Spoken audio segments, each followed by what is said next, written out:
Chapter 23. And looking intently at the council, Paul said, "Brothers, I have lived my life before God in all good conscience up to this day." And the high priest Ananias commanded those who stood by him to strike him on the mouth.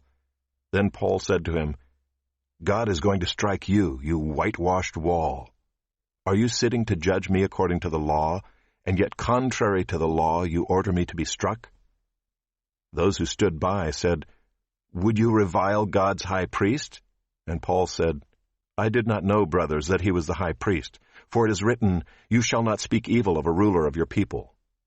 Now when Paul perceived that one part were Sadducees and the other Pharisees, he cried out in the council, "Brothers, I am a Pharisee, a son of Pharisees. It is with respect to the hope and the resurrection of the dead that I am on trial." And when he had said this, a dissension arose between the Pharisees and the Sadducees, and the assembly was divided. For the Sadducees say that there is no resurrection, nor angel, nor spirit, but the Pharisees acknowledge them all. Then a great clamor arose, and some of the scribes of the Pharisees' party stood up and contended sharply, "We find nothing wrong in this man. What if a spirit or an angel spoke to him?"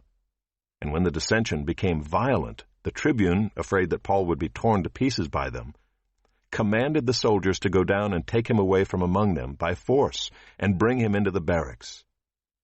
The following night the Lord stood by him and said, "Take courage, for as you have testified to the facts about me in Jerusalem, so you must testify also in Rome." When it was day, the Jews made a plot and bound themselves by an oath neither to eat nor drink till they had killed Paul. There were more than 40 who made this conspiracy. They went to the chief priests and elders and said, "We have strictly bound ourselves by an oath to taste no food till we have killed Paul. Now therefore you, along with the council, give notice to the tribune to bring him down to you, as though you were going to determine his case more exactly, and we are ready to kill him before he comes near." Now the son of Paul's sister heard of their ambush, so he went and entered the barracks and told Paul. Paul called one of the centurions and said, "Take this young man to the tribune, for he has something to tell him."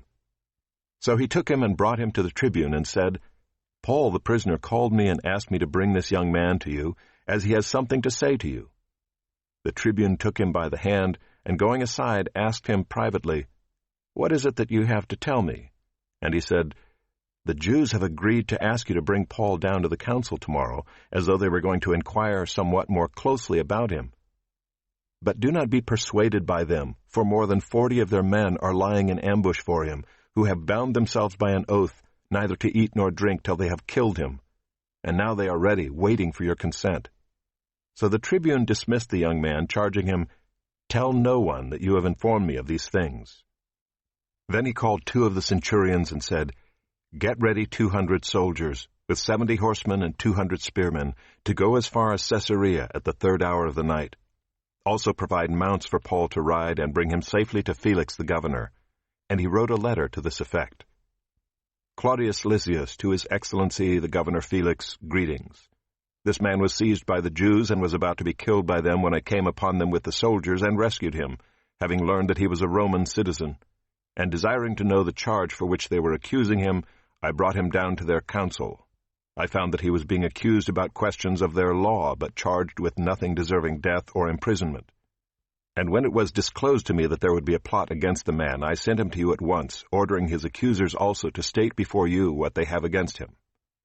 So the soldiers, according to their instructions, took Paul and brought him by night to Antipatris, and on the next day they returned to the barracks, letting the horsemen go on with him. When they had come to Caesarea and delivered the letter to the governor, they presented Paul also before him. On reading the letter, he asked what province he was from, and when he learned that he was from Cilicia, he said, "I will give you a hearing when your accusers arrive." And he commanded him to be guarded in Herod's praetorium.